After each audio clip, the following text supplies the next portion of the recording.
We're going to work on some intermediate level number problems. Remember, just think of these as riddles or puzzles. Here's a problem. The product of 3 and the sum of a number and 15 is equal to 108. Find the number. All right, so we're looking for a number. So let's just write down that first. We're going to call the number something. How about n? All right, now we have to read the problem carefully. The product, okay, we're talking about the product of something. And when you talk about a product, it means you're multiplying things together. And so that's really separated by an and, like the product of, 9 and 10 would be 9 times 10. So we've got the product of 3, and there it is. So 3 is the first part of the product. So we've got the product of 3, and the other part is the sum of a number and 15. All of that is the second part. So we've got the product, there's the two things. And then remember the is equal to would just mean equals, right? That'll be equals. So on the left side of an equal sign is going to be this product, and on the right-hand side is going to be 108. All right, so let's do the easy part first. We know it's going to be equal to 108. Now the left side. The product of 3, all right, so we're doing 3 times something.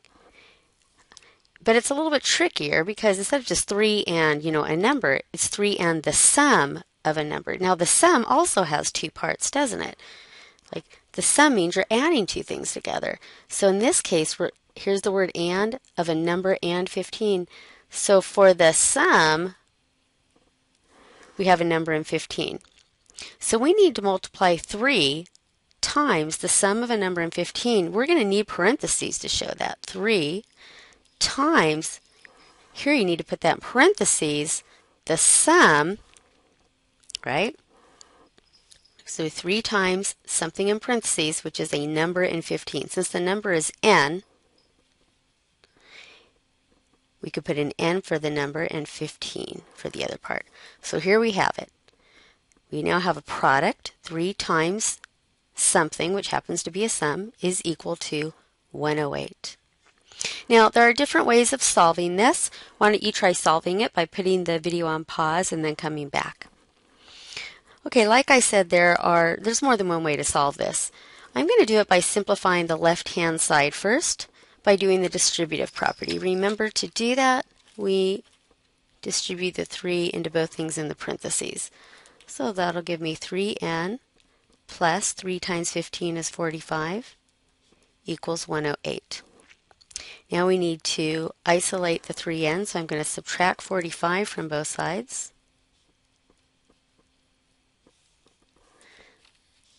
So that gives me 3n on the left side and 63 on the right-hand side.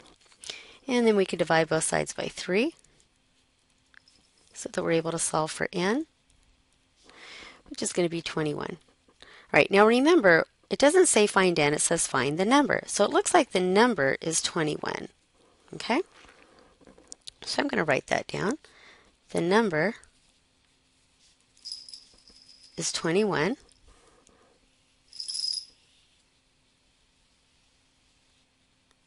Okay, but let's check and make sure this makes sense.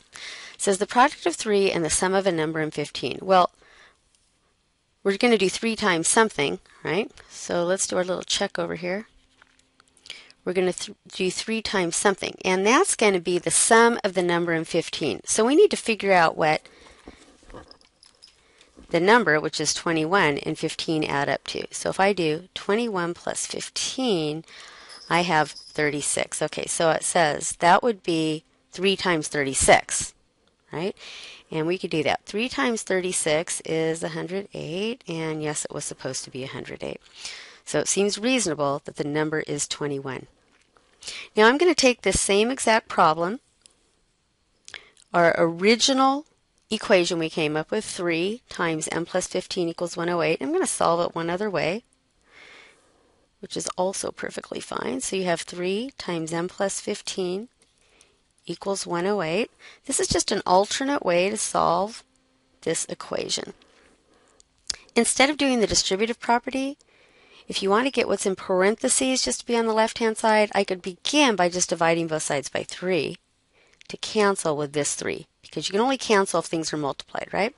So if I do that, the 3's happen to cancel, and on the left I have m plus 15, and then I need to do this division. 108 divided by 3 is 36. Then I would subtract 15 from both sides. And notice I still get n equals 21. So the answer is still that the number is 21. I've already checked it, but so the answer is that the number is 21. Here's another problem. It's similar to the previous one. 6 times the difference between a number and 5 equals 30. Okay, well, find the number. So we want to start off again with defining the number with some variable. So how about n for number? And this time we have 6 times something, but we multiply 6 times some difference, right? See, it has the difference between a number and 5. Remember, a difference means subtract, so we're going to have to put that difference in parentheses to show we're multiplying that 6 by that whole thing. So the difference is a subtraction, and we want the difference between a number and 5. So first the number, we let that be represented by n, and the other part would be 5. So that's the left-hand side of the equation, right? Because the next thing you see is the equals, right? So we could put the equals sign, and what's it equal? 30. So there's our equation. And again, you can solve this in more than one way.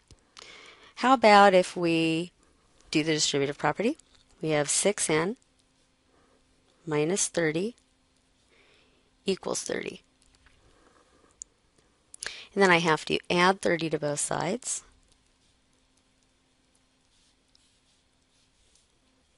To get 6n equals 60. And then divide both sides by 6. So n is 10. Now remember, what are we doing? We're looking for the number. We called the number n. We got that n is 10. So our answer is the number is 10. If we did this correctly, we're going to check it. And if it's wrong, then we go back and erase this, right? All right, so let's check it. It says 6 times the difference between a number and 5. All right, now what do we get for our number? 10. So the difference of 10 and 5 would be 5. So it says 6 times that difference. In other words, 6 times 5, right? There's the difference right here. That's the difference of 10 and 5 equals 30. And yeah, that's certainly true. You could have also solved this by taking the original equation right here. 6 times n minus 5 equals 30. And since this is a product over here, you could have began the problem by dividing both sides by 6. This is just an alternate way to get the same answer. When you add 5 to both sides, you should also get n equals 10. So notice that there are different ways that a particular student might solve the problem, but the number, when all is said and done, is 10. That's the answer to this problem.